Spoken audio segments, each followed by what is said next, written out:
Hello friend, સ્વાગત છે તમારું ગુજરાતી રેસીપી કિચનની અંદર। આજે હું તમારી સાથે શેર કરીશ ચણાનું મસાલા શરબત બનાવવાની રેસીપી। યુપીનું ફેમસ ચણાનું શરબત, જેને સત્તુનું શરબત પણ કહેવામાં આવે છે, જે શરબત તમને ગરમીમાં ખૂબ જ ઠંડક આપતું હોય છે અને આ શરબતને તમે ઘરે ખૂબ આસાનીથી બનાવી શકો છો। તો ચલો ચણાનું મસાલા શરબત બનાવવાનું શરૂ કરીએ। તો ચણાનું મસાલા શરબત બનાવવા માટે તમે આ જોઈ શકો છો, મેં અહીંયા મોરા ચણા લીધા છે, જે તમને બજારમાં ઇઝીલી મળી જશે।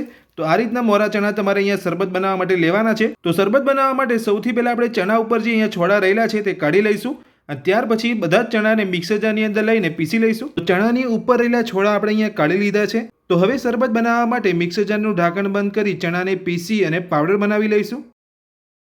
તો ચણાને આપણે અહીંયા પીસી લીધા છે। તો હવે આપણે ચેક કરી લઈશું। તો તમે જોઈ શકો છો એકદમ સરસ અહીંયા આપણે ચણાનો પાવડર બનીને તૈયાર થઈ ગયો છે। તો આ રીતે તમારે ચણાને પીસીને એકદમ ફાઇન પાવડર બનાવી લેવાનો છે, તમે આ જોઈ શકો છો। તો હવે આપણે આ પાવડરને ચારી લઈશું। તો ચણાના પાવડરને ચારવા માટે તમે આ જોઈ શકો છો, મેં અહીંયા ગ્લાસનો એક બાઉલ લીધો છે। તો હવે આપણે પાવડરને ચાળી લઈશું।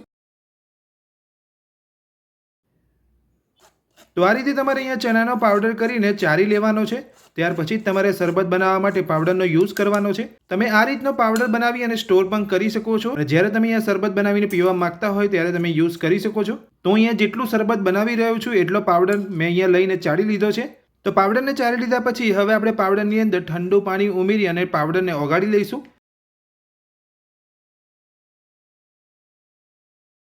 તો ઠંડુ પાણી મેં અહીંયા ઉમેરી લીધું છે। તો હવે આપણે પાવડરને ઓગાળી લઈશું। તો આ રીતે પાવડરને એટલા માટે ઓગાળવાનો છે કેમ કે પાવડરની અંદર જો અહીંયા ગાંઠા રહી જશે તો તમારું શરબત સારું નહીં બને, એટલે તમારે આ રીતે પાવડરને ચાર્યા પછી પાવડરને ઓગાળી લેવાનો છે। તો હવે આપણે બીજું પાણી ઉમેરીશું। તો શરબત બનાવવા માટે મેં બીજું પણ અહીંયા એક્સ્ટ્રા પાણી ઉમેરી લીધું છે। તો હવે આપણે તેની અંદર ઝીણા સમારેલા લીલા મરચાં અને ઝીણો સમારેલો ફુદીનો ઉમેરીશું। તો મેં અહીંયા એક મીડિયમ સાઇઝના લીલા મરચાંને ઝીણું સમારી લીધું છે। અડધી ચમચી શેકેલા જીરાનો પાવડર ઉમેરીશું।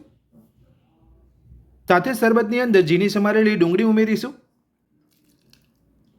તો આ રીતે તમે અહીંયા ઝીણી સમારેલી ડુંગળી ઉમેરશો શરબતની અંદર, તો ડુંગળી ઉમેરવાથી તમે અહીંયા ગરમીની અંદર લાગતી લૂથી બચી શકો છો, એટલા માટે આપણે અહીંયા ઝીણી સમારેલી ડુંગળી ઉમેરી છે શરબતની અંદર। હવે આપણે શરબતની અંદર નાની અડધી ચમચી જેટલો સંચર પાવડર ઉમેરીશું। સાથે જ નાની અડધી ચમચી જેટલું મીઠું ઉમેરીશું। અડધા લીંબુનો રસ ઉમેરીશું। તો શરબત બનાવવા માટે આપણે અહીંયા બધું જ ઉમેરી લીધું છે। તો હવે આપણે સરસ મિક્સ કરી લઈશું। બધું જ આપણે હલાવીને મિક્સ સરસ કરી લીધું છે અને તમે જોઈ શકો છો ચણાનું મસાલા શરબત આપણું બનીને તૈયાર છે। તો હવે આપણે શરબતને એક ગ્લાસની અંદર સર્વ કરી લઈશું।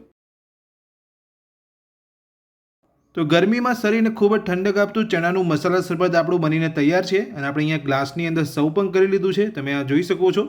તો ચણાનું મસાલા શરબત બનાવવાની રેસીપી તમને મારી કેવી લાગી મને કોમેન્ટ બોક્સની અંદર કોમેન્ટ કરીને જરૂરથી જણાવજો। આજની રેસીપી પસંદ આવી હોય તો વિડીયોને લાઇક કરજો, ચેનલને સબસ્ક્રાઇબ કરી રાખજો આ જ રીતની નવી રેસીપી મેળવવા માટે। Thank you.